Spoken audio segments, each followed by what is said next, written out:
Saludos hermanos, que Dios les bendiga. Siempre es una bendición poder juntarnos a hablar de misiones nuevamente con nuestro hermano Pedro. Es una bendición tenerte con nosotros. El sexto video ya. Y como hemos visto, ¿cierto? Estábamos tratando de tocar varios temas sobre misiones. Todos sin profundizar tanto y aún así llevamos 5 horas más o menos. Y hoy día seguramente va a salir una horita más. ¿Cómo estás, Pedro? ¿Cómo ha estado este tiempo? Bien, bien. Saludo a todos los hermanos. Un gusto estar nuevamente. Y sí, pues, la verdad que hay harto que contar, hay harto que decir acerca al respecto de los detallitos, ¿no? Los detalles. E Sí, incluso el otro día hablábamos de un posible tema de esto de los mitos también, ¿no? sí. Que hay en el campo. O sea, hay muchas cosas que hay que hablar, que hay que decirlas, que hay que comunicarlas y para que en general, ¿no?, la iglesia pueda tener un panorama mucho más claro, más amplio de lo que son las misiones locales, afuera, traspasar fronteras, esas cosas. Así que gracias por la oportunidad que me das de poder transmitir esto. Bueno, la verdad es que para nosotros es una bendición, siempre lo decimos, pero creo que nunca es suficiente, ¿cierto? Reconocer cómo Dios nos ha permitido, nos ha dado este regalo de poder contar con ustedes, con Milenka las semanas pasadas, ¿cierto? Que estuvo con Carlita y contigo, que nos da este tiempo para poder aprender, ¿sí? Para poder en algunos casos recordar y en otros casos aclarar cosas que quizás nosotros teníamos no muy claras, sobre todo en temas de la experiencia misma de estar en el campo, ¿sí? Nosotros como iglesia, gracias a Dios, hemos tenido la bendición de recibir algún tipo de formación en misiones. Sí, básica, pero tenemos algún tipo de formación. Pero la experiencia no la tenemos. Sí, en eso ustedes obviamente nos llevan años de ventaja. Ahora, entremos ya entonces en tema. La semana pasada Carlita con Milenka estuvieron hablando ya del campo, ¿cierto? Nosotros habíamos alcanzado a llegar hasta antes de llegar al campo como tal, o lo primero ya en el campo. La idea es seguir con esto hoy día, enfocándonos primeramente en el conocido y famoso choque transcultural o choque cultural. Entonces, no sé si puedes Ajá. ayudarme aquí, Pedro, dándome algún tipo de conceptualización de lo que es el choque cultural. Claro, claro. Mira, yo en primer lugar, a mí el término, yo entiendo lo que se quiere decir con choque cultural, Sí. pero este, me parece que estamos condicionados por el mismo término a darnos un frentazo y a desfigurarnos. ¿Por qué digo? Porque si yo le pregunto a cualquier persona qué es lo que usted cree que es un choque, y uno inmediatamente, yo creo que los hombres precisamente nos vamos a imaginar dos vehículos, el mío y con el del vecino así, todo apachurrado porque se dieron de golpe, o sea, un choque. Y bueno, y uno sabe que un choque puede ir de una cosita muy pequeña a cosas muy graves. Pero la imagen de choque a mí ya me habla de algo, un impacto, algo que puede disfigurarse, algo que puede echarse a perder. Es como, suena como en un tono negativo, el choque. Vamos a tener un choque. Y a veces se plantea, usted va a tener un choque sí o sí. O sea, sí, no, no hay alternativa. Claro, y entiendo eso porque aunque tú vayas del norte de Chile al sur de Chile, ya somos diferentes. Y las costumbres en el norte de Chile no son las mismas en el sur de Chile y por lo tanto va a llegar un momento en que la simbología, porque se habla más o menos en ese término, lo que significa una cosa en el otro lado no lo es. Por lo tanto nos vamos a sentir incómodos, vamos a querer irnos a nuestra casa porque aquí no hacen las cosas como yo las hago. Bueno, y es obvio, ¿no? Así que imagínate, si en el mismo Chile nosotros hacemos las cosas de una manera diferente de un extremo al otro, de un país al otro, esto se multiplica. Y de un continente a otro, esto se recontramultiplica. O sea, porque las culturas son tan distintas, las religiones son tan distintas, que claro, aquí hay vamos a usar la palabra porque es la que más se usa, un choque cultural. Yo me acuerdo que una vez le puse otro nombre, pero no me acuerdo cómo le puse, pero era menos violento. Pero sí hay este enfrentamiento tal vez que va a causar diferentes cosas. Y aquí tiene que ver con qué es lo que yo qué es lo que yo pienso del campo, cuáles han sido mis experiencias previas que me han hecho más tolerante al cambio. Incluso mirar la escritura de esta perspectiva. A todas luces, el primero que se viene, claro, era Dios, Jesús es Dios. Entonces él viene a cambiarlo todo, pero todo, o sea, fue un revolucionario prácticamente, y se enfrentó a cosas culturales en donde los demás, claro, él siendo Jesús, llegó y la hizo nomás. O sea, viene y se mete a hablar con una samaritana en un pozo y era escandaloso para los discípulos. O sea, no hallaban qué decirle, no hallaban qué hacer para ir a decirle, oye, eso no se hace. ¿Por qué? Porque culturalmente eso era escandaloso. Estaba malo, no tenía que ir a conversar con una mujer, y menos sola, ahí en un pozo, o sea, mal por todos lados, se equivocó Jesús. No, era, él los estaba desde ya acostumbrando a este impacto, ¿no? A esto de darnos de frente con nuestra cultura, porque en el caso de los discípulos era eso, ¿no? Ellos se estaban dando de frente con su propia cultura y aprendieron de Jesús a ampliar su, digamos, su espectro cultural, o sea, tenían que ser más tolerantes, pero igual les costó un montón. Bueno, no voy a entrar en otros detalles, pero tanto así que a Pedro se demoró bastantes años. El otro día te hacía una pregunta yo, y a pesar de que sí, Jesús fue tan específico al hablar del mundo, de que el Evangelio era para todo el mundo, para toda criatura, les comunicó un montón de veces explícitamente e implícitamente que el mensaje era para todos. Y aún así Pedro pasa 9 años y dice, ahora entiendo que el Evangelio es para todos. O sea, ¿qué no entendió antes? O sea, tan fuerte es lo cultural que nos cuesta un montón llegar a un lugar donde no es nuestro campo, no es nuestro hábitat natural. Entonces es casi inevitable darnos con esa pared cultural. Y por eso yo mismo creo que habla de un choque. Pero, ¿por qué yo no uso tanto la palabra choque? Porque si bien es cierto, hay un pare, ahí algo que uno dice, ay, a ver, momento, esto no me está resultando, no sé qué pasa aquí, porque no puedo avanzar, porque no conozco estos signos, no sé cómo actuar, no sé qué decir, pero cuando uno ya conoce eso, cuando uno ya conoce esa realidad, uno aprovecha esa realidad. Por supuesto que cansa, o sea, cansa mentalmente, físicamente, espiritualmente. Llegar a un lugar así cansa mucho, es cansador, llegas a tu casa con tu cabeza que va a explotar por un idioma diferente o por las cosas que tú ves que dices, yo no lo puedo entender, ¿por qué hacen esto?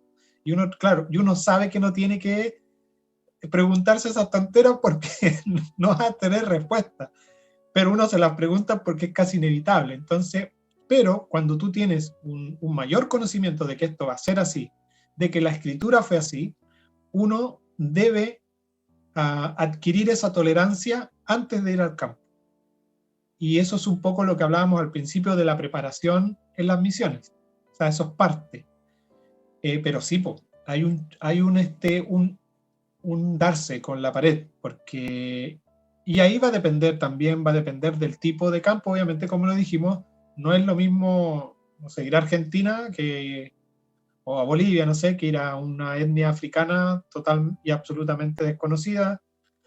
Entonces sí, afecta, pero es una oportunidad para crecer en la tolerancia, porque uno lo tiene que ver del otro punto de vista también, una oportunidad para crecer en la tolerancia, y fíjate que de verdad que te hace más tolerante. O sea, ya te sacas varios moldes de encima y empiezas a ver un poquito más allá, empiezas a ver una cultura, ¿cómo lo digo? No quiero usar la palabra antropológico, suena muy cuático, pero en esto de conocer al hombre, digamos, conocerlo un poco más, y no solamente al hombre chileno, sino que por qué hace lo que hace la otra persona, por qué está bien que lo haga, incluso a veces cuando transgrede lo que a mí me enseñaron toda la vida. Te pongo un ejemplo. Cuando uno habla de que el ejemplo más típico que yo daba era, les decía a los hermanos, mire, cuando usted vaya, se da cuenta de que las niñas las pueden casar muy temprano, a los 12 años, 11 años ya están casadas, la diferencia que en algunos países realmente se casan a esa edad, pero no quiere decir que vayan a consumar el matrimonio a esa edad. Simplemente es un acto social, una convención social, y después al tiempo, cuando ya la chica tiene la edad para consumar el matrimonio, bueno, se va a vivir con su, pero esto ya está arreglado de antes, incluso de antes de nacer, en algunos casos más extremos. Entonces, y yo le decía, las chicas se casan con la persona que elige el papá. Y esto para una muchacha occidental en nuestras mismas congregaciones es terrible. O sea, yo no me voy a casar con... No, o sea, a mí me gusta un chico y yo decido, o sea, y así está. Y los más cristianos podemos decir algo como, no, pues yo voy a orar por mi idóneo, pero no, mi papá no tiene nada que ver. En el mejor de los casos, cuando hay mucha confianza y mucho respeto por el papá, claro, se está atento a lo que dice el papá, pero en estas culturas no. Entonces, cuando yo le preguntaba a las chicas en una congregación, les decía, lo he preguntado muchas veces, ¿tú te casarías con alguien que elija a tu papá o con alguien que elijas tú? Y todas decían, no, con alguien que elija yo, por supuesto. Y yo les decía, ¿tú sabes qué es más bíblico, que lo elija tu papá que lo elijas tú? Y ahí quedaban en shock, porque decían, a ver, no, yo no he leído esto en la Biblia. Entonces yo les decía, sí, pues sale. ¿Ustedes se acuerdan de Isaac? ¿Ustedes se acuerdan de esta historia? Decía, los papás eran los que elegían. ¿Por qué? Y hay una buena razón y bastante lógica. Yo le decía, ¿por qué? Porque una niña a los 11 años o a los 10 años, incluso a los 15 años, es inmadura, ¿ya? Ahora que los adolescentes de hoy día se crean maduros a los 15, eso es otra cosa, pero es una mentira, es otra cosa. La gente no madura a esa edad. Por lo tanto, le decía, como esa persona es inmadura, lo mejor es que el papá, que es una persona madura, y en el mejor de los casos, obviamente estamos hablando de alguien sabio, que sabe lo que a ti te conviene, que sabía elegir mejor que tú, elige con quién te vas a casar. Y es súper lógico. O sea, no tiene nada de descabellado. Eh, entonces, uno queda pensando, oye, chuta, ¿y ahora qué hago? Porque tengo dos verdades. Claro, no se trata de traer la otra cultura para acá entonces y hacemos, bueno, lo hacemos a lo bíblico como hace 4.000 años atrás, no, o sea, no, tampoco. Solo con este ejemplo digo que uno ya se agranda, ¿no? El conocimiento y lo bueno de esto es que no lo leíste, o sea, ahora no lo sabes porque lo hizo Moisés o lo que sea. No, lo sabes porque hay otra cultura en el mundo que lo hace y está en vivo. O sea, tú estás viendo que hay chicas que aceptan y realmente cuando tú le preguntas a las chicas, allá en el África por lo menos, si eso está bien, ellas te dicen, claro, mi papá sabe mejor que yo. Y chuta, uno dice, ¿qué diferencia, ¿no? ¿Qué diferencia? Claro, no se trata ni de llevar nuestra forma cultural allá, ni traernos la forma cultural acá. Solo se trata de escuchar a Dios y ser sabios y tomar las mejores decisiones, digamos, en contexto, ¿no? Y no irnos al otro extremo de acá, ¿no? ¿No? ¿Qué me importa mi papá? Claro, por supuesto que si le preguntamos al normal de las jovencitas, van a decir que no, porque el papá con suerte está casado, o sea, o sea, no es ningún referente, no es ningún sabio tampoco, no ha dado luces de eso, por lo tanto, ¿qué le voy a preguntar a mi papá? Mejor elijo yo, capaz que por ahí me equivoco menos. Entonces tiene toda su lógica, pero claro, esas cositas que en un momento podrían chocar mucho, al final salen al revés, o sea, te bendicen mucho, te enseñan muchas cosas, eres más tolerante, conoces otra realidad y vas abriendo un poco tu visión de la vida en el fondo, de cómo se comporta el hombre y por qué lo hace, por qué no es tan terrible. De hecho, cuando tú le preguntas a alguien, oye, pero ¿cuántas esposas pueden tener los musulmanes? Yo, 4 esposas. Oye, pero eso es terrible, o sea, eso es terrible, terrible, o sea, es horrible. Eh, bueno, inmediatamente y salen, pero las mujeres, ¿cuántas veces? No, las mujeres no se pueden casar 4 veces, solamente el hombre. El hombre puede tener 4 mujeres, pero las mujeres no pueden tener 4 hombres. Oye, pero eso es machismo. Entonces, inmediatamente apelamos a nuestra cultura con nuestros ojos para juzgar o opinar rápidamente de la otra cultura porque hace lo que hace. Y no, pues, no son machistas. Entonces, hay muchas cosas, pues yo podría hablar de muchas cosas, ejemplos de este tipo, que uno podría, y tal vez los hermanos incluso, sabiendo lo que yo pienso hoy día, me dirían, este hermano está medio, ¿no? Se nos fue para el otro lado. No, no, no, o sea, por supuesto que lo primero que uno tiene que tener claro es el concepto bíblico, y de ahí, de esa base, ¿no? Construir alguna idea más, pero partir del concepto bíblico. Para no equivocarse, porque por supuesto que hay muchas ideas y no nos vamos a volver loquitos, y ponernos medios filosóficos y hacer tonteras, ¿no? Y desfigurar lo que ya está establecido. Ahora me llama toda la atención porque nosotros cuando hablamos de estudiar la palabra, ¿cierto? Como decías tú, estamos enfrentando una cultura distinta, con miles de años de diferencia, ¿cierto? En el Claro. Nuevo Testamento son 2000 años, en el Antiguo Testamento son más años, y mientras más atrás vamos, miles y miles de años. Entonces, muchas veces nosotros no consideramos, ¿cierto? Cuando hablo de nosotros digo el cristiano en general, el evangélico, ¿sí? Chileno, que es el que yo conozco.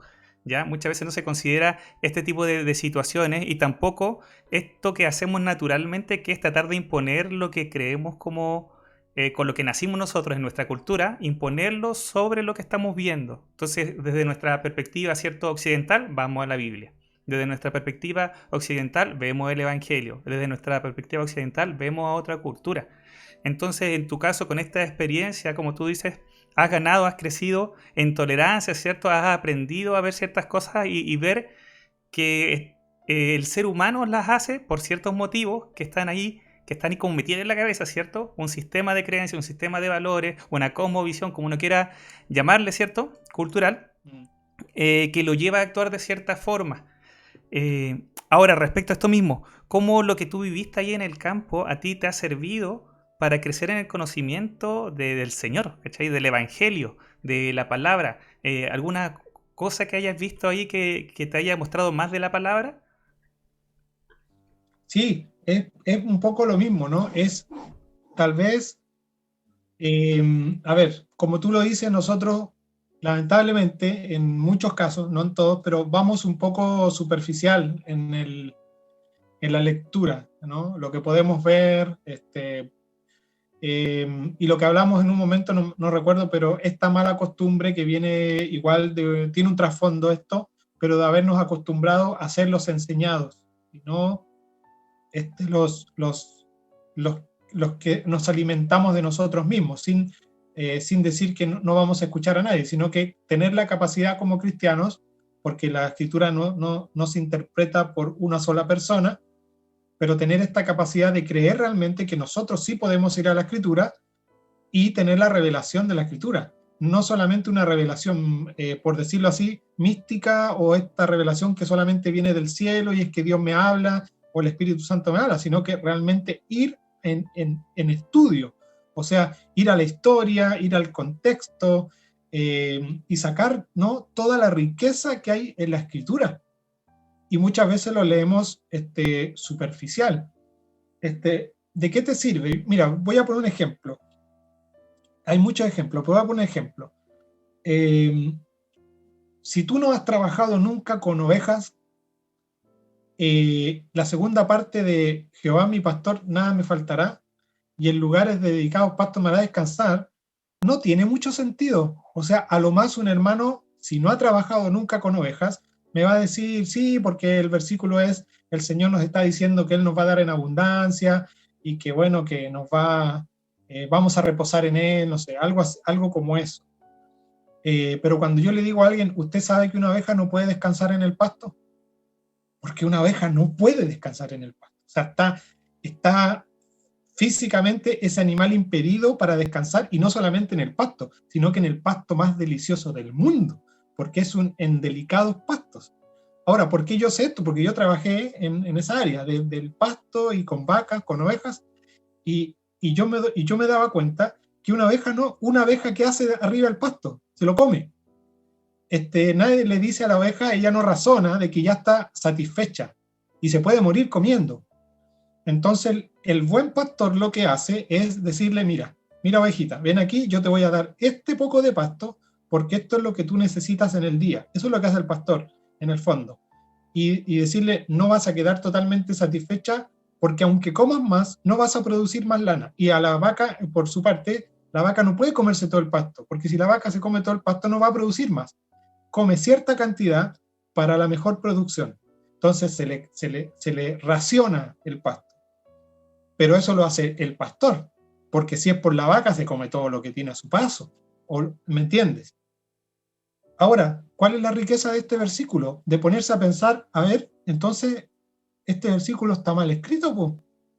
Porque si una oveja no puede descansar en el pasto, ¿cómo él nos va a hacer descansar?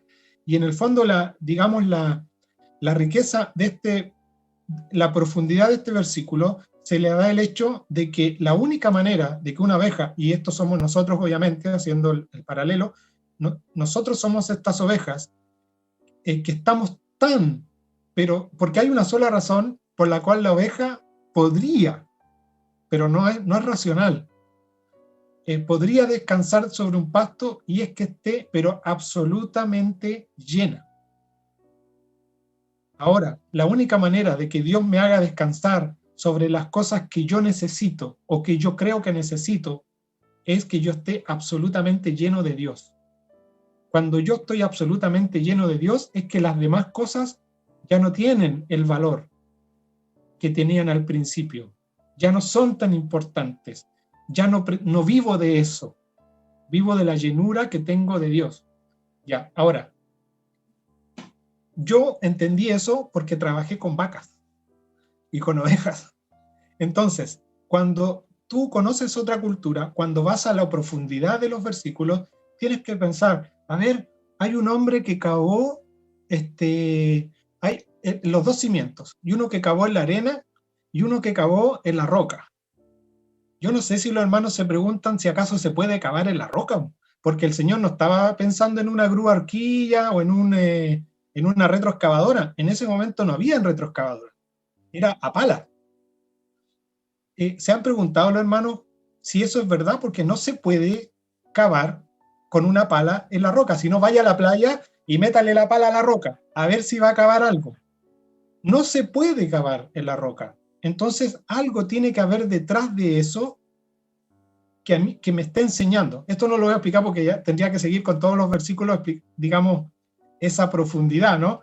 Pero hay profundidad, hay riqueza. Y en esa riqueza que está en la Escritura, una de las cosas que me ha dado el campo, para responder tu pregunta, que me voy por las ramas, es esa riqueza de ir en la profundidad de incluso de las cosas naturales. O sea, cuando tú empiezas a conocer y a hacer un poco más, te preguntas más cosas. Y aquí es la riqueza del pensamiento nuestro. Y yo un poco estoy rayando la papa en este tiempo con el pensamiento del ser humano, ¿no? Me estoy poniendo medio filosófico, pero en la buena, no nada raro ni místico ni nada nietzscheriano tampoco, no. Sino que simplemente con el hecho de que la Escritura habla de este pensamiento del hombre y dice, ceñid vuestros lomos con el entendimiento. Es decir, hay un esfuerzo, una carga, es un peso en el cristiano que debe haber constantemente, es decir, un esfuerzo por llegar a este conocimiento. ¿Cómo llegamos a este conocimiento? Yendo un poquito más allá, siendo un poquito más preciso en las cosas que leemos. Y esto un poco te lo da el campo, porque ya el hecho de estar pensando digamos, en otra alternativa, podría ser diferente, tal vez no es tan, voy a decir algo que, a ver, no, mejor no lo digo porque lo pueden malinterpretar, pero tal vez las cosas que eran un pecado terrible para mi sociedad, en el mismo hecho, no lo veo tan terrible en esa sociedad, porque tiene su razón de ser, po. ¿Me entiendes? O sea, bueno, de hecho los musulmanes tienen 4 esposas. Yo no lo justifico, por supuesto, pero cuando tú entiendes la vida de un musulmán, cuando entiendes la vida de cómo viven ellos como africanos, entiendes perfectamente por qué lo hacen. Ya no los juzgas tan rápido. No, es que tienen 4 esposas y eso es pecado capital. A ver, porque si estás juzgando tan rápido y no vas a la cultura de ellos, les puedes hacer daño, los puedes juzgar antes de hablar con ellos. Entonces yo creo que sí, me ha hecho muy bien, nos hace muy bien tener estas otras perspectivas y que a la larga, como ya te acostumbras a ir un poco más profundo, a preguntar 2 veces, a no jugar tan rápido, cosas así, es que cuando lees la escritura o ves tu misma espiritualidad, ya vas más profundo, no vas tan superficial. ¿Se entiende, no? Sí, sí, Pedro. De verdad, eh, es un desafío. Encuentro que es un desafío re grande porque en la práctica, tratando de entender cierto lo que tú ibas diciendo, yo decía, entonces tú vas, ves esta cultura diferente, aprendes de ellos, ves la palabra, ves el evangelio, ves otra cultura diferente, y me imagino entonces ahora, la pregunta que me nace es, ahora tú tienes que enseñarle esta cultura a esta otra cultura, y tú siendo de una tercera cultura. Entonces, ¿cómo te Claro. libras tú de tu propia cultura para obtener lo que dice la palabra y luego traducirlo, entre comillas, o explicarlo de una mejor forma, o como se pueda entender, ¿cierto? De una forma clara, el evangelio, las doctrinas a esta cultura diferente. Porque supongo que tuviste estas luchas. ¿Alguna vez conversamos un poco de Sí, eso? claro. Sí, sí. Eh, a ver, eh, la verdad que uno se tiene que, sí o sí, porque si no vas a luchar con eso y va a ser terrible, sacarse de alguna manera a la hora de pensar, sacarte tu cultura de encima. O sea, la tienes que sacar de ahí. Este, Mira, te pongo un ejemplo. Y parece que lo hablamos en su momento. Hoy día, un hermano de Senegal, alguien que digamos que está siguiendo el camino de Jesús, que es un discípulo de Jesús y que va a una congregación, tiene la idea, hoy día en Senegal, y en su mayoría, porque esto nos han dicho los líderes, los pastores de Senegal, nos han dicho, aquí la persona cree que es cristiana porque va el domingo al culto. O sea, no puede sacarse de la cabeza de que es iglesia, digamos, es porque él es iglesia, sino que porque tiene que ir el domingo al culto. ¿Quién le enseñó eso? Y se supone que los misioneros, todos nosotros vamos y nos enseñan que no tenemos que llevar nuestra cultura, que no tenemos que llevar nuestras formas, y lo primero que hacemos el templito y metemos a los nuevos discípulos adentro del templo y los hacemos iglesia. Qué terrible, porque ahora sacarle un senegalés eso de la cabeza es más difícil que lo hubiera sido al principio. Entonces es difícil. Ahora, yo juzgo a los misioneros que hicieron eso, no puedo, porque yo también tengo mis cosas, ¿me entiendes? Pero la diferencia es que como ya yo vi el error del otro, o como he visto o como he tratado de estudiar la historia de la iglesia y cómo afecta el meter nuestra cultura en medio de otra cultura, ya tengo más cuidado. O sea, ya soy más cuidadoso con decir, a ver, esto no lo voy a enseñar, o al menos de esta manera.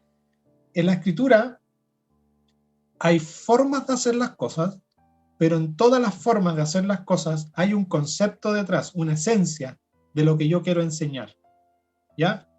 Y hay algunas que no. Por ejemplo, robar es robar en todas partes. O sea, ahí no hay mucho que, digamos, se roba igual en Senegal que se roba acá. Sacarle las cosas al otro y adueñarse de lo que no es mío, ¿ya? Esto es robar o qué sé yo, o con violencia, el hurto, qué sé yo, lo que sea, pero robar, digamos, en el concepto más general es lo mismo. Pero hay cosas que no, hay cosas que no las puedo mirar desde el mismo punto de vista, pero hay conceptos al respecto de la justicia, el perdón, y de hecho hay cosas que nosotros no predicaríamos con tanto entusiasmo en Chile y nos damos cuenta que ya es vital. Por ejemplo, no sé, nosotros aquí, claro, predicamos del perdón y hablamos del perdón de Jesús, pero es parte de todo lo que hablamos. No hay nada determinante en el perdón, a no ser que sea alguien que realmente que se está arrepintiendo y que sienta que haya entendido que todo lo que ha pasado es por culpa de retener cosas aquí porque no ha perdonado, ¿no? Eso lo hemos visto muchas veces. Pero cuando si le dices a un musulmán, y esto es literal porque a mí me pasó, entonces yo le digo a una persona, le digo yo, ¿y qué pasa si yo voy a orar a tu casa? Porque me dice, mi hijo está enfermo, me dijo un día a la aldea. Entonces yo le digo, ¿y qué pasa? Le digo yo, si yo voy a tu casa ahora y oro en el nombre de Jesús y tu hijo se sana inmediatamente. Y me mira y me dice, nada, porque el marabú puede hacerlo también. Y uno queda así como, ¿ah? O sea, el brujo también lo puede sanar. Entonces, para él una sanidad no.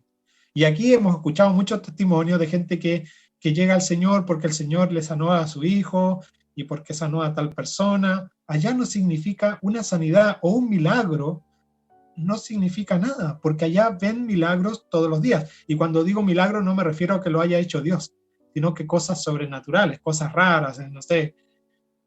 Y mira, incluso te puedo decir algo que hasta a ti te va a sonar loco, que le salga una cola de mono a alguien, no sé, y te puedo contar otras que la verdad que no las puedo contar por internet, no las puedo contar porque son descabelladas, pero para ellos son reales, son normales. Pero cuando llegamos a la parte del perdón, ellos dicen, no, no, no, no, aquí yo no me meto, porque yo no puedo perdonar. Pero ¿por qué no? No, porque no, porque no, no. O sea, el perdón para nosotros no existe. Entonces, cuando yo le digo, pero yo puedo perdonar, y ahí sí que te miran con cara de, eso sí es un milagro. Wow. O sea, que tú tengas la capacidad de perdonar, eso sí. Y ahí, o sea, ahí tú te das cuenta que es diferente. O sea, que lo que acá es potente, allá no tiene importancia, y lo que a veces acá no le damos tanta importancia, allá es determinante para la predicación. No tener miedo, por ejemplo. Tal vez si no ocupamos un lenguaje medio evangélico, como que no nos resultan las cosas. Pero ¿qué pasa si no puedes ocupar ese lenguaje evangélico? Porque me han dicho, pero hay que predicar y en el nombre de Jesús y decir que Jesús es el Hijo de Dios. Mire, si dice que Jesús es el Hijo de Dios, se va para la casa inmediatamente. Y te pueden hasta matar, porque eso es un pecado capital para ellos. Decir que Jesús es el Hijo de Dios es una aberración. O sea, y el Dios que tenemos nosotros, el Dios occidental, es una porquería, porque ¿cómo podemos decir nosotros que Jehová o que Dios tuvo relaciones sexuales con María? Eso es una estupidez. Ustedes son unos herejes porque, claro, nosotros no decimos eso, pero cuando ellos entienden esto es porque si yo digo que ese es hijo, entonces hubo una relación ahí entre hombre y Dios, la mujer, y nació Jesús. Entonces Jesús es el Hijo de Dios, pero por una relación sexual. Chuta, entonces a ver, mejor no digo nada. Entonces, ¿cómo hablo del Hijo de Dios? No hable del Hijo de Dios. Va a llegar el momento en que esa verdad le va a ser revelada a ellos mismos y que van a entender que Jesús es el Hijo de Dios. Pero no hay problema, porque lo que predicamos es a Cristo, ¿no? Sí, claro, para nosotros hoy día es súper importante y determinante que Jesús es el Hijo de Dios, sí, pero no allá. Y con lo que yo te estoy diciendo, capaz que hay alguno que lo descoloque y digo, pero es que hermano, hay que decir que Jesús es el Hijo de Dios, porque si no lo digo, no lo diga.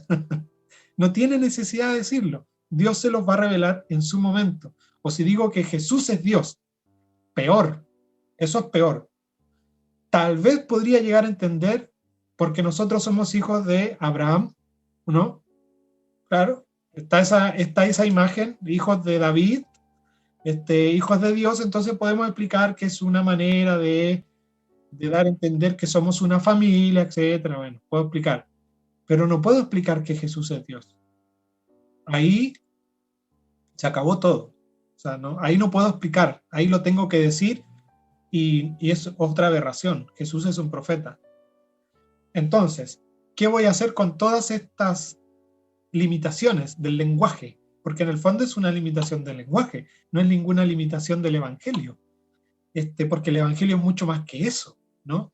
Es salvación, es fe, es ser discípulo, seguir a Cristo, es enseñar las cosas que Él quiere que realmente yo, y de hecho el hacer discípulos, y esto es bastante interesante para mí, que dice, porque a veces nos enredamos con las cosas que tenemos que enseñar. A ver, ¿qué enseño a otro? Y dice, enséñale todas las cosas que yo os he mandado.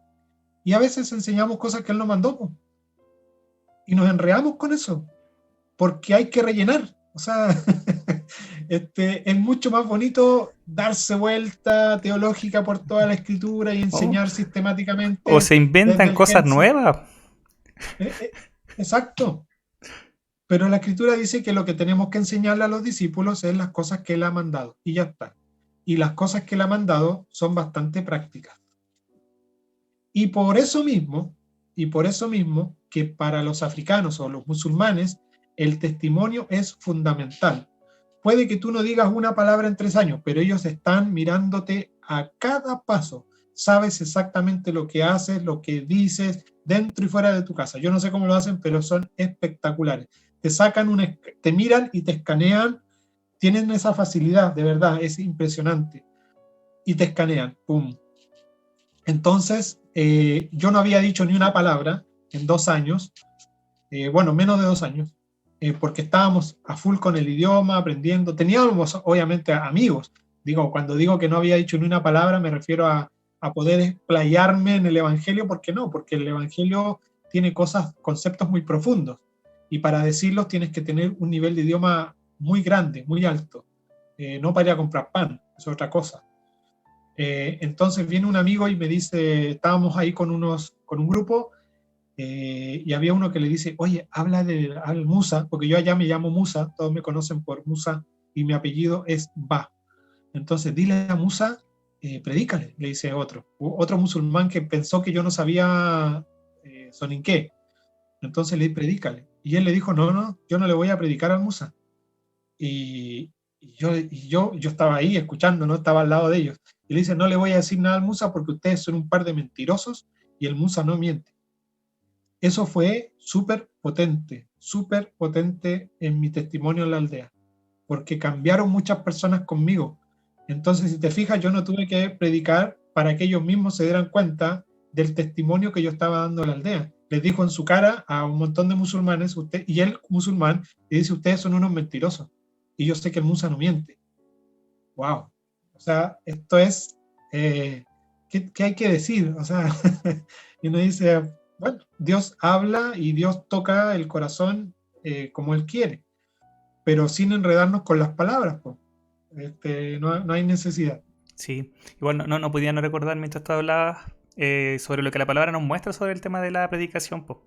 Como por ejemplo, no sé, Pablo habla de los judíos y los griegos, ¿cierto? Y que él se hizo judío para los judíos y para los griegos fue como griego, ¿cierto? Él se Claro, adaptó, o que unos pedían enseñar y otros buscan sabiduría, ¿cierto? Pero Cristo es claro. más que eso.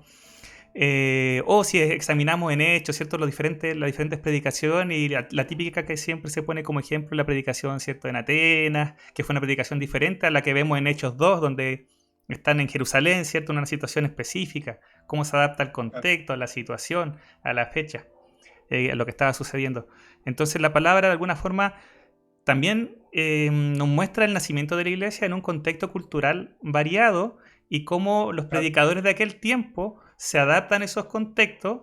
Y aún más me recuerdo, ¿cierto? Cuando Pablo pide, no recuerdo a qué iglesia, ¿cierto? Que oren por él para que él pueda predicar claramente. Y el apóstol Pablo, Exactamente. lleno del Espíritu Santo, que escribió cartas inspiradas por el Espíritu Santo, él pidiendo que oren por él en esta necesidad. Entonces sí, la palabra reconoce esta diferencia cultural, ¿cierto? Y reconoce que diferentes culturas van a buscar diferentes cosas y que la forma de acercarse a ella va a ser diferente por lo mismo, la forma de predicarle. Ahora, mientras tú hablabas de los musulmanes, ¿cierto? Hablabas de los musulmanes, antes hablaba un poco así como de la cultura que es africana. Y acá esto está todo mezclado, ¿cierto? En el caso de Senegal, porque son musulmanes y eso de alguna forma se ha mezclado con la cultura propia, o no es así, Pedro? ¿Cómo es?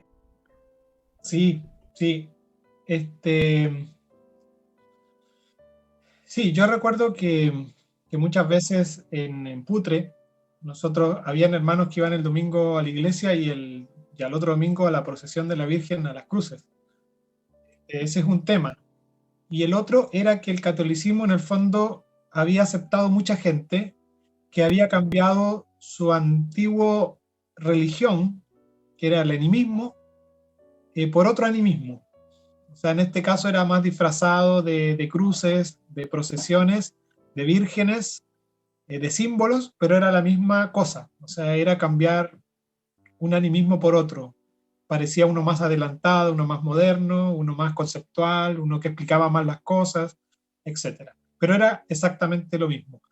En África es un poquito distinto en el sentido de que el Islam prohíbe, por ejemplo, el animismo. O sea, está absolutamente prohibido en el Corán, en el Islam, en el Hadís, el animismo.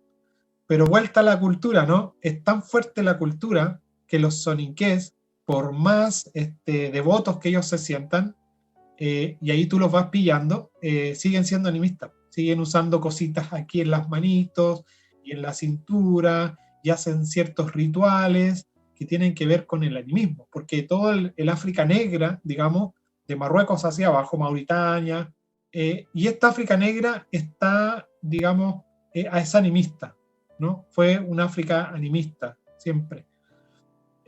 Bueno, siempre un par de años atrás. Yo no sé qué habrán sido los Soninké hace mucho tiempo atrás, eran un imperio, bueno, ese es otro cuento, pero animistas. Es tan fuerte la cultura animista, es tan fuerte lo que ellos traen de su antepasado, que no pueden dejar el animismo. Y eso es, ellos mismos, yo los pillo, o sea, uno se toma de estas cositas después para decir, oiga, pero usted prohíbe el animismo y ahí le está poniendo cositas a su hijo, ¿no? ¿No? ¿Y qué van a decir? O sea, no, no, sí, sí, es malo, pero ellos, ellos mismos lo están haciendo, o sea, es como se contradicen mucho y no tienen respuesta, pero eso te da, eso a uno, cuando uno digamos, expone en sus mismos fallos de su religión, te da un poco de pie para hablarles un poquito más, porque ellos digamos, han quedado al descubierto en que su religión no es tan moralmente correcta, tan religiosamente correcta como la tratan de mostrar muchas veces hacia el exterior. Entonces uno se toma de ahí y uno ya puede hablar un poquito más libre o tener esa manguita bajo la manga para decir cosas, para abrir el tema, para el debate. Ahora ustedes tuvieron 10 años, ¿cierto? Dividido en varios periodos, ¿sí? Y en esos Sí, periodos, yo supongo que la primera vez fue más fuerte, ¿cierto? El choque cultural, como le llaman, hasta que te acuerdes de la palabra del nombre que le habías puesto. Hay que acordarse de eso.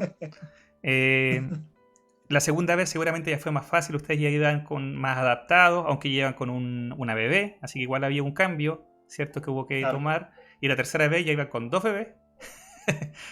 Entonces también había un desafío nuevo, ¿cierto? Pero ya Sí. conociendo mucho más la cultura, el clima, la religión, todo, entonces ustedes ya estaban adaptados de alguna forma a eso. Habían pasado su proceso, ¿cierto? Hasta llegar a aceptar esto y aprender más de ellos y Claro. poder ser parte de ellos, ¿cierto? Amarlos completamente con todas las diferencias que hay. El tema ahora para mí, o mi pregunta va para el lado de acá, el regreso acá, ¿cierto? Ahora tú vienes para acá de vuelta, o en estos intermedios tuviste visitas, ¿cierto? ¿Cómo confronta o cómo ves la cultura nuestra? ¿O cómo ves, por ejemplo, la iglesia cuando vuelve acá? Porque yo imagino la diferencia de estar allá, en algún momento ustedes estuvieron con 4 o 5 cristianos más por ahí cerca y nadie más. De repente llegar acá a iglesias donde hay 5.000 personas, no sé, 500 personas, es un mundo de diferencia. El enfoque de un culto ya entre los cuatro enfocados en Cristo, seguramente de diferentes denominaciones, con diferentes Claro. formas, pero enfocados en Cristo, y de repente uno llega acá y el culto enfocado quizás, lamentablemente, ¿cierto? En estos tiempos, ¿en qué cosa? Eh, entonces, ¿cómo ha sido su experiencia, tu experiencia de regreso a la cultura cristiana chilena? Eh, Voy a tratar de no dejarla embarrada porque es un tema complejo para mí. Este, Me cuesta más estar en Chile y afrontar mi propia cultura chilena, y hablo de iglesia, hablo de la estructura eclesiástica, que lo hemos hablado un poquito, algo así. Que estar allá, ¿por qué? Porque uno espera, a ver, ¿yo qué puedo esperar del mundo? Nada, o sea, no puedes esperar nada de los que van en contra de los principios de Dios, van en contra de la verdad, van en contra de la justicia, o que no saben aplicar justicia, que tienen una verdad media. De ellos no podemos esperar, o sea, no puedo esperar nada de que o decir, bueno, el mundo va a cambiar para bien. No, todos sabemos que nos estamos matando entre todos. Bueno, me estoy poniendo en el caso que soy vivo aquí en el mundo, ¿no? Nos estamos matando el ecosistema, todas las cosas que salen en la tele, y esto no va a parar, esto va a ir de mal en peor, y es escritural, gracias a Dios, porque si no estaríamos todos asustados. Pero no puedo esperar del mundo cosas buenas, cosas lindas, no, esto va a cambiar, hay esperanza, no, eso es poesía. Pero cuando llegas a tu país, y además que como decíamos delante, tu mente se abrió, po. O sea, ya estás pensando diferente, los cultos ya no, o sea, los cultos ya no necesariamente tienen que ser sentados y con un púlpito adelante. Tú entendiste que estuviste en cultos donde estaban todos en el piso, donde no habían banca, donde no había un predicador, no había luz, no había Biblia, igual se hacían los cultos. Entonces, ¿cómo hacen cultos sin púlpito? ¿Cómo hacen cultos sin Biblia? ¿Cómo hacen cultos? Y esas son cosas que nosotros pensamos aquí, o que no nos hemos planteado la idea de que podría ser posible otra forma de liturgia.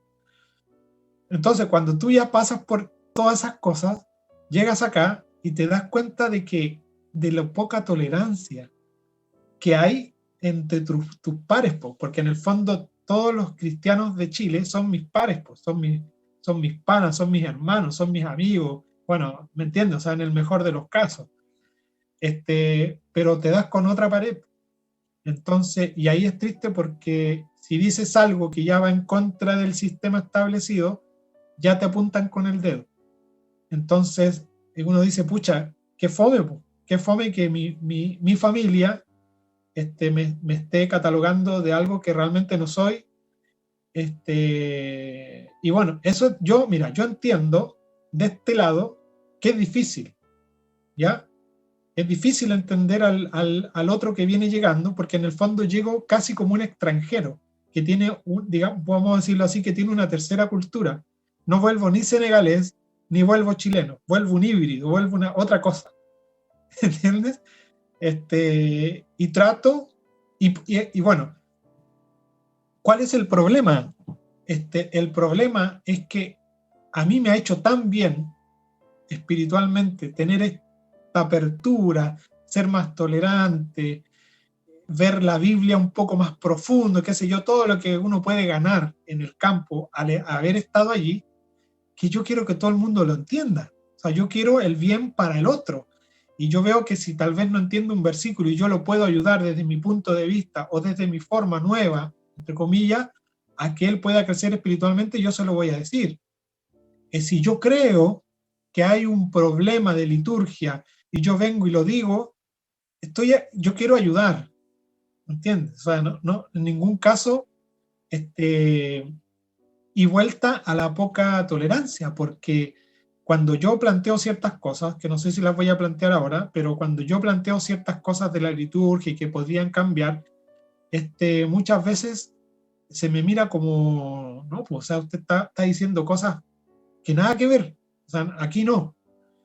¿Y por qué no darme el beneficio de la duda, por último? O sea, lo estoy diciendo en buena ley, no estoy juzgando lo que ya están haciendo, porque yo tampoco vengo con la actitud de decir, están todos mal, y juzgando y criticando a la iglesia. No, yo vengo con la actitud de, mire, yo tengo este punto de vista solamente, o sea, quiero decirlo, y si le hace bien, tómelo con mucho amor. O sea, tampoco es que uno llegue así como que se las sabe todas. Eso sería, digamos, sería muy malo y ya hablaría muy mal de mi crecimiento espiritual, por supuesto. Entonces ya sería, de partida sería increíble, ¿no? O sea, de hecho nadie me creería, porque vendría con una actitud déspota, avasalladora y no humilde. Entonces, te das con una pared aquí. Cuando tienes 6 años en el campo y no fuiste a una reunión de domingo, cuesta llegar a la reunión de domingo, porque, porque has entendido otras cosas. O sea,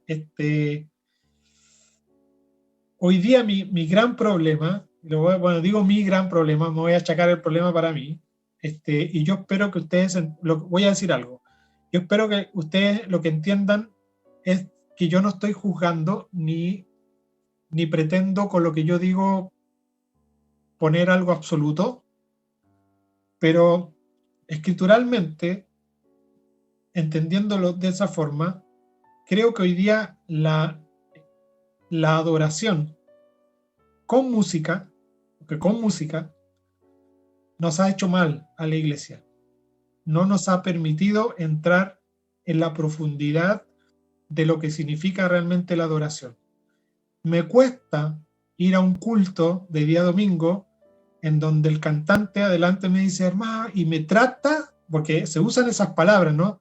Me trata de llevar a la adoración, me trata de llegar a mis sentimientos, con músicas lentas y creando una atmósfera pseudo espiritual y muy así, ¿no? Y decirle cosas lindas a Dios y todas esas cosas. Que yo sepa, el mejor versículo que nos habla de esta adoración verdadera es la samaritana, precisamente, y que culturalmente tiene una connotación súper importante, que la revelación más importante de la adoración a Dios se lo haya dicho a una mujer samaritana. No se lo dio a los discípulos, que debería haber sido a los discípulos, digo yo, ¿no? O sea, ¿qué es mejor decirle esto a un discípulo que ya más o menos venía entendiendo la dinámica de Dios, quién era Dios? No, se lo dijo a alguien que no tenía que decírselo. No dice. Pero que le preguntó. Ella le Exactamente, preguntó. entonces, ¿sí? Y le dice, y le habla de la adoración. La adoración es esto, y así tienen que adorar, se lo dijo claramente. Así se adora. Y hoy día tenemos una adoración totalmente distinta y no podemos llegar, y por culpa de eso, y esto lo sigo diciendo a mi parecer, tal vez algunos estarán de acuerdo, tal vez no, pero no solamente no está bien, sino que está estorbando el libre acceso y la total verdad de la adoración. ¿Y por qué es grave? Porque la adoración tiene que ver directamente con el conocimiento de Dios y con la obediencia. Directamente con esas dos cosas. Y cuando yo no puedo llegar a la profundidad de la adoración, no puedo ver claramente a Dios en la profundidad, ni tampoco voy a ser suficientemente obediente con esa dosis de adoración, con esa dosis superficial o liviana de adoración. Solo llegando al fondo de la adoración, voy a ser este discípulo que realmente puede ver a Dios con claridad y ser obediente, digamos, muy, muy obediente. Entonces, cuando voy me cuesta ir a un culto. Y yo sé que suena raro, pero me cuesta. ¿Sí? Son cosas que me cuestan hoy día y otras más, pero y no es la mala con el pastor, no, o sea, No, sí. puedo ir a un culto y decir, bueno, sígalo haciendo, pero yo le propongo que no lo haga. Y Sí. a veces por solamente decir, y bueno, esto tiene otros argumentos y puedo dar ideas de cómo podría hacerse, porque no estoy hablando de la alabanza, estoy hablando de la adoración solamente, que son dos cosas distintas. Y sin imponerlo, yo podría decir algo, pero hablemos el tema, hablemoslo, o sea, conversémoslo por último, porque no me cierro a que usted me dé su argumento y poder llegar a algo lindo, ¿no? Pero de inmediato se cierra la puerta, ¿no? Cuando yo digo, pero esto podría cambiar, yo hablo del cambio y hay un cierre, ¿no? Porque le tenemos pavorosamente miedo al cambio.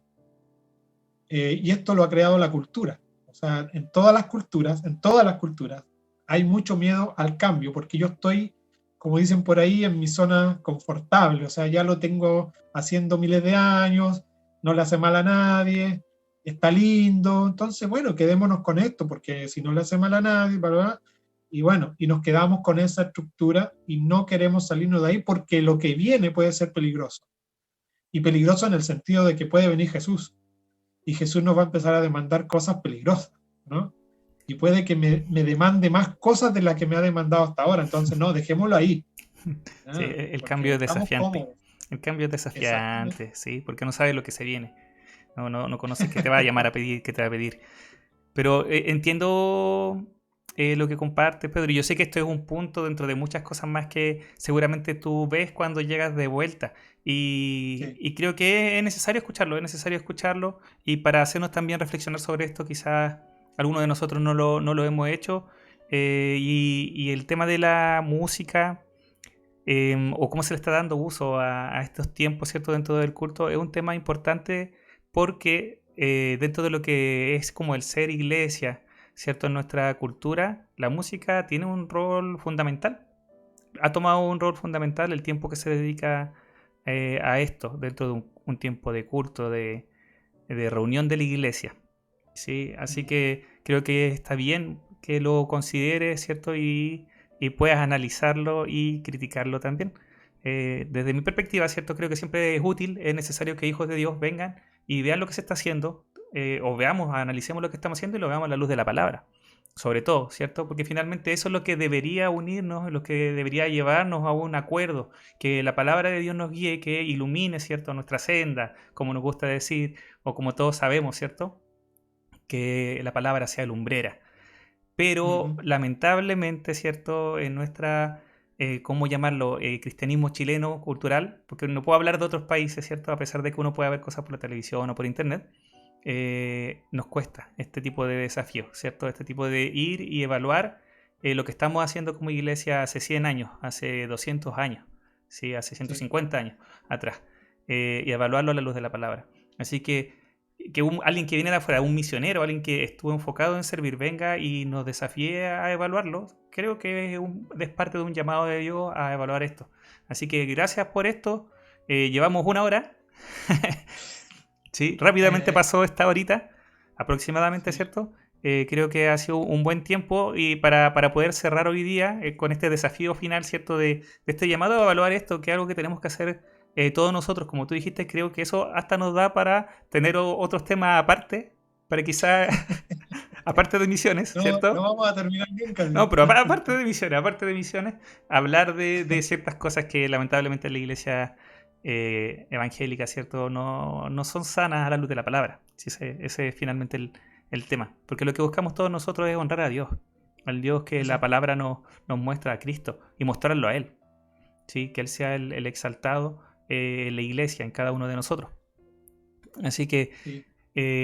estamos terminando. Algunas palabras de cierre respecto a lo que hoy día conversamos. Choque cultural, un poco de los musulmanes, un poquito de el choque de vuelta, algo que te gustaría compartir. No, tal vez esto de las culturas es interesante porque esto nos ciega un poco, incluso pensar mucho en la vida que tenían los cristianos del primer siglo y compararnos con ellos. Es fatal. O sea, nos vamos a frustrar, ¿no? Porque no tiene nada que ver con algo que salió de la nada y bueno, ahora nos comparamos con ellos y tenemos que prácticamente ser igual o hacer un paralelo sin darnos cuenta de que era una cultura diferente, religión diferente. Los judíos eran absolutamente diferentes a lo que es un evangélico hoy día. Por lo tanto, solamente hay que pensar que Jesús no vendría con la misma postura hacia el pueblo judío que como vendría hoy día hacia el pueblo evangélico. O sea, sería otra predicación. Por supuesto que los conceptos serían los mismos, ¿no? Pero sería una predicación absolutamente diferente. Y quizás con qué cosas nos encontraríamos hoy día en ese cambio de formato de Jesús predicándole a una iglesia evangélica. Entonces, eso hay que tenerlo siempre aquí, ¿no? En la mente. Eh, y bueno, es interesante el tema porque aquí viene, y con esto voy a terminar, ¿eh? Porque podría ser para otro tema, de esto de lamentablemente, eh, y esto viene desde la Edad Media, ¿ya? De la Edad Media que hay una pelea, en el mundo pelea, eh, un poco cambia la teología en la Edad Media y empieza la batalla de las ideas, de implantar una idea en la mente de la gente y que esta idea se quede y se perpetúa y la gente lo toma como ya un dogma, como algo verdadero. Y es muy fácil implantar una idea en la mente de una persona. Esto lo digo, bueno, después lo voy a contar que lo comprobé el otro día aquí en casa. Este, pero cómo nos afecta el haber recibido un evangelio en que nos hace gente pensada. Esto lo dice un filósofo por ahí, pero gente pensada, es decir, gente que no tiene la capacidad de razonar por sí misma, no tiene la capacidad de autoenseñarse la escritura, sino que partimos siendo enseñados por siempre. O sea, ya no necesitamos nosotros ir a la escritura, sino que necesitamos el pensamiento del otro, que ya pensó por nosotros. Es mucho más cómodo. Y la escritura dice todo lo contrario. Entonces es un tema interesante. Bueno, después vamos a seguir hablando, Jairito, porque ya mucho. A mí me apasionan estas cosas. Y solo decir que estemos ahí, ¿no? Que seamos esas personas que de alguna manera, porque tampoco puedo decir, y esto, ojo, no puedo decir que porque yo me fui al extranjero, ahora yo soy el que piensa de esta manera porque necesariamente se fue de misiones. No, yo creo que todos tenemos esta capacidad, pero nadie nos dijo, o sea, nadie nos como que nos dio el empujoncito. Y ahí creo que hace falta comunicar estas cosas. No para decir, haga lo que yo hice, sino que para tener un poco más de herramienta para decir, oye, mira, puede ser que eso sea cierto. Vamos a intentarlo. Y así abrir nuestra mente, nuestro conocimiento, y eso es súper importante, interesante que la iglesia lo asuma hoy día, ¿no? Y bueno, gracias una vez más, bueno, a los hermanos por tenernos toda esta paciencia de escucharnos, y gracias por la invitación. Yo cuando empezamos la grabación, yo le dije a Jair, esto se lo digo a los hermanos, estoy cansado, he tenido unos Zoom y unas, pero a mí esto me despierta. Estoy despierto ahora, no sé si voy a poder dormir ahora. Pero bueno, gracias Jairo, que Dios te bendiga mucho. No, gracias a ustedes y gracias por este tiempo, siempre una bendición.